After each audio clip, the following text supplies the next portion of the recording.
ये देशद्रोह हो रहा है आज, जो ये नाइंसाफ़ी हो रही है, जो ये छुआछूत दोबारा शुरू करने की कोशिश हो रही है, ये सभी समाप्त हो जाएगा। ये जो पदों पर बैठे लोग हैं ये देश के नागरिकों के नौकर यानी कि सेवक हैं, ये बात क्लियर हो जाएगी।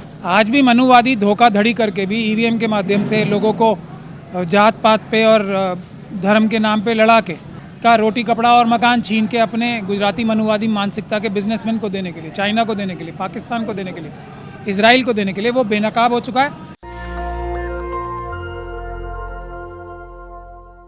उनकी जो है वो निचले स्तर पर चली गई है।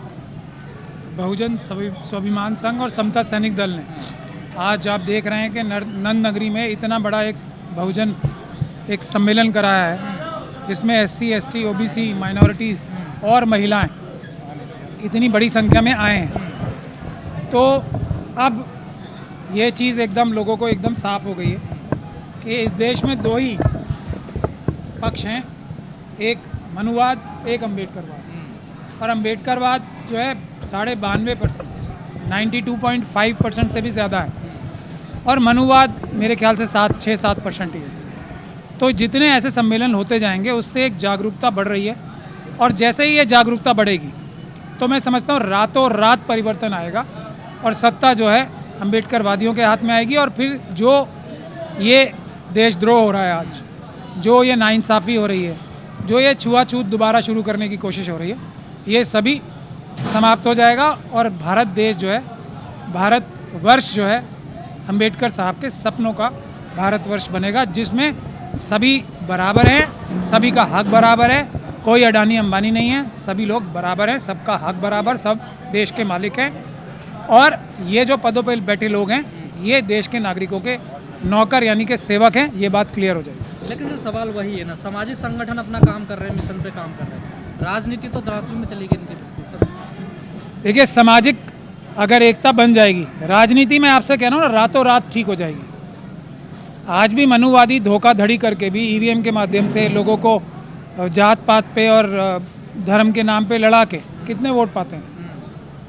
कुछ भी वोट नहीं है ना।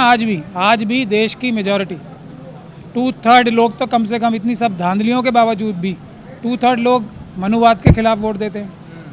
लेकिन हमें जब हम 92% एक तरफ वोट देने लगेंगे वो सामाजिक कार्यक्रमों से ही होगा, और इसीलिए ऐसे सामाजिक कार्यक्रमों का हमें स्वागत भी करना चाहिए, इससे प्रेरणा लेनी चाहिए। ज़रूरत इस बात की है कि हमारे नेता जो हैं, सामाजिक, राजनीतिक, दूसरे प्रोफेशनल्स आगे आएँ, पीसफुल प्रोटेस्ट करें, गिरफ्तारियां दें, जेल भरो आंदोलन करें, तो रातों रात स्थिति बदल जाएगी, मनुवाद भाग जाएगा, अम्बेडकरवाद लागू हो जाएगा। सर, आप लोग कहते हैं जातिवाद खत्म होना चाहिए, लेकिन कई बहुजन लोग ऐसे हैं वो कहते हैं कि जातिवाद इतना कर दो कि जो जातिवादी लोग हैं वो परेशान हो जाए। नहीं, जातिवाद हमारा बाबा साहब का मकसद जो क्या था, सभी लोग बराबर हैं ये स्थापित करना, कोई और मकसद नहीं है। सभी लोग बराबर हैं, सभी लोग देश के मालिक हैं, बराबरी से मालिक हैं।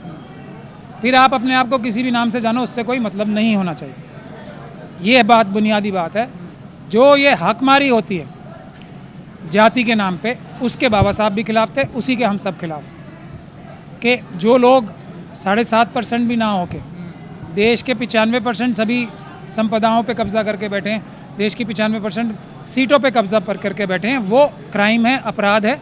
हम चाहते हैं कि 100% आरक्षण होना चाहिए, हर एक व्यक्ति का जितना अधिकार है देश पे वो उसको मिलना चाहिए। जो वर्तमान स्थिति आपको लगता है बदलाव होगा?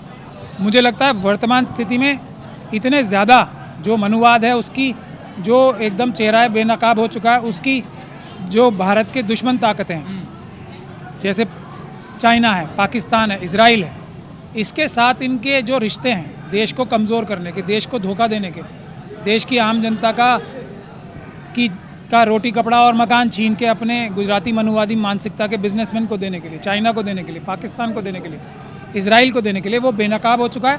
तो मैं समझता हूँ कि एक तरह से ये अच्छा ही हो रहा है जो हो रहा है। हम लोग तो जो ये धन चुराया गया है, जो ये लाखों करोड़ रुपए मनुवादी मानसिकता के लोगों ने चुराए हैं, वो वापस ले लेंगे। लेकिन देश के लिए अच्छा हो रहा है कि इन लोगों के चेहरे बेनकाब हो रहे हैं। ये असली देशद्रोही बेनकाब तो हो रहे हैं, लेकिन मजबूत भी तो हो रहे हैं सर साथ के साथ।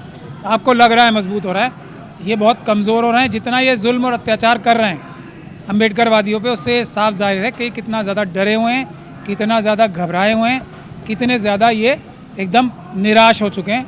हम लोग बहुत आशावान हैं जल्द ही मनुवाद एकदम टोटल देश से खत्म होगा और अम्बेडकरवाद स्थापित होगा। नेशनल दस्तक की आपसे गुजारिश है कि अगर इसको बचाना चाहते हैं तो नेशनल दस्तक को सब्सक्राइब करने के लिए रेड कलर के सब्सक्राइब बटन को दबाएं, फिर बेल आइकन की घंटी दबाएं। नेशनल दस्तक को बचाने के लिए बहुत जरूरी है कि हर खबर को शेयर करें, लाइक करें, कमेंट जरूर करें।